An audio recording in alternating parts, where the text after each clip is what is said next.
ബാർക്കെയർ, K9 jets എന്നീ വിമാന സർവീസുകളുടെ പ്രത്യേകത എന്ത് എന്നതായിരുന്നു കഴിഞ്ഞ ദിവസത്തെ മിഠായി ചോദ്യം.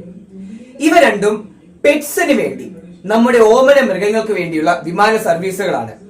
ഇപ്പോൾ വിമാനയാത്രയിൽ പെറ്റ്സിനെ കൂടെ കൊണ്ടുപോകാമെങ്കിലും ഒരുപാട് നിയന്ത്രണങ്ങളും റെസ്ട്രിക്ഷൻസും അസൗകര്യങ്ങളും ഒക്കെ ഉണ്ട്. അവിടെയാണ് പെറ്റ്സിന് വേണ്ടി മാത്രമുള്ള ഇത്തരം വിമാന സർവീസുകളുടെ പ്രത്യേകത.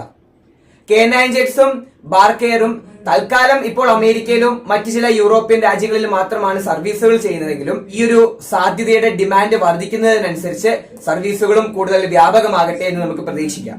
അപ്പോൾ ഇനി ഇന്നത്തെ മിഠായി ചോദ്യത്തിലേക്ക് പോയാലോ. 1960 മാതൃഭൂമി ആഴ്ച പതിപ്പുകളിൽ ഒന്നിൽ പ്രസിദ്ധീകരണം ആരംഭിച്ച ഒരു ബാല നോവലാണ് മാണിക്യക്കല്ല്. അത് വളരെ പെട്ടെന്ന് തന്നെ ആളുകൾക്കിടയിൽ ഹിറ്റായി. കഥ പറയുന്ന രീതിയും അതിന്റെ ഒഴുക്കുമൊക്കെ കുട്ടികളെയും മുതിർന്നവരെയും ഒരുപോലെ ആകർഷിച്ചു. ആ ബാല നോവൽ എഴുതിയത് കെ സരള.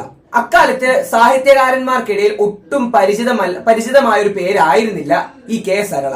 പിന്നീടാണ് മനസ്സിലായത് കെ സരള എന്ന പേരിൽ മാണിക്യക്കല്ല് എന്ന ബാല നോവൽ എഴുതിയത് മലയാള സാഹിത്യത്തിലെ വളരെ പ്രശസ്തനായ ഒരു സാഹിത്യകാരനാണ്. നിങ്ങൾക്ക് ആ സാഹിത്യകാരനെ കണ്ടെത്താമോ? ഉത്തരങ്ങൾ കമന്റ് ചെയ്യുക. ശരിയായ ഉത്തരവുമായി ഞാൻ അടുത്ത വീഡിയോയിൽ വരാം.